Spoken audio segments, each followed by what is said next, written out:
Shad Hussain who can give it a smack. 159, 106, 147-এর পর এবার 129। Saint ভিনসেন্টে খেলা শেষ কটি টি-20তে বাংলাদেশের স্কোর। একমাত্র প্রথম ম্যাচের রানটা ছাড়া বাকি কোনোটি আধুনিক টি-20 ক্রিকেটের সঙ্গে সামঞ্জস্যপূর্ণ নয়, কিন্তু এরপরও প্রতিটি ম্যাচেই জয়ী দলের নাম বাংলাদেশ। সেন্ট ভিনসেন্টের আর্নেস্ট ভ্যালিতে কেন যেন সুবিধা করতে পারেন না বাংলাদেশের ব্যাটাররা, আর ঠিক এই উইকেটেই আগুনের গোলা ছুড়ে যান টাইগার বোলাররা। বিশ্বকাপের 2 ম্যাচের পর এবার উইন্ডিজ সিরিজের প্রথম 2 ম্যাচেও দেখা গেল সে ধারাবাহিকতা। বাংলাদেশি বোলারদের সামনে কুপোকার ক্যারিবিয়ানরা। 129 রানের পুঁজি নিয়ে উইন্ডিজের বিপক্ষে তাদের মাঠে লড়াই হবে, সেটা ম্যাচের আগে কাউকে বললে অবিশ্বাসীদের সংখ্যাই হতো বেশি। কিন্তু ম্যাচের প্রথম বল থেকেই তাসকিন হাসানরা জানিয়ে দিলেন সহজ জয় কপালে নেই স্বাগতিকদের। আর সময় যেতে তো আরও ধারালো হয়ে ওঠে তাদের ডেলিভারিগুলো। সঙ্গে যোগ দেন লাল সবুজের স্পিন জাদুকররা। ফলাফল আরও একবার লো স্কোরিং ম্যাচে জয় অতিথিদের।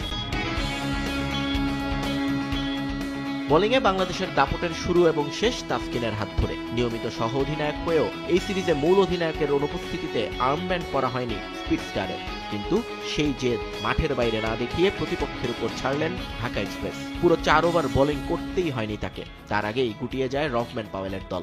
21 বল করে 16 রান দিয়ে 3 উইকেট নিয়ে তিনি এই ম্যাচের সেরা বোলার। পেস ইউনিটে তাসকিনের পার্টনারও ছিলেন স্বমহিমায় উজ্জ্বল।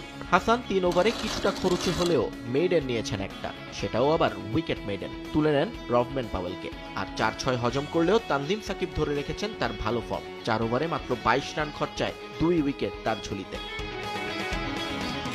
স্পিনারদের গল্পে নায়ক শেখ মেহেদী। আগের ম্যাচে ম্যাচ সেরার পুরস্কারটাই হয়তো অনেক বেশি তাতিয়ে রেখেছিল তাকে। পাওয়ার প্লে বোলিং স্পেশালিস্ট এদিনও চমক দেখিয়েছেন নিজের স্পেলে। 4 ওভারে 20 রান দিয়ে তুলে নেন জনসন চার্লস এবং ভয়ঙ্কর নিকোলাস পুরানকে। ব্যাট হাতে নজর কাটতে না পারলেও নিজের আসল কাজটা ঠিকঠাক করেছেন ঋষাদ। 3 ওভারে মাত্র 12 রান দিয়েছেন এই লেগি, তবে এর মাঝেই তিনি ফিরিয়ে দিয়েছেন গলার কাটা হয়ে ওঠা রোস্টন চেসকে, আর প্রথম বলেই বোকা বানিয়েছেন উদাকেশ মতিকে।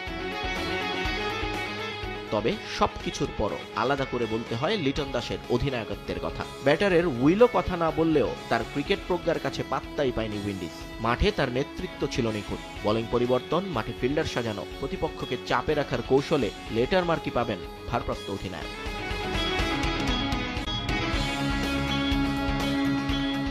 বোলিংয়ে বাংলাদেশের দাপটের শুরু এবং শেষ তাসকিনের হাত ধরে। নিয়মিত সহ অধিনায়ক হয়েও এই সিরিজে মূল অধিনায়কের অনুপস্থিতিতে আর্মব্যান্ড পরা হয়নি স্পিড স্টারের, কিন্তু সেই জেদ মাঠের বাইরে না দেখিয়ে প্রতিপক্ষের উপর ছাড়লেন ঢাকা এক্সপ্রেস। পুরো 4 ওভার বোলিং করতেই হয়নি তাকে, তার আগেই গুটিয়ে যায় রফম্যান পাওয়েলের দল। 21 বল করে 16 রান দিয়ে 3 উইকেট নিয়ে তিনি এই ম্যাচের সেরা বোলার।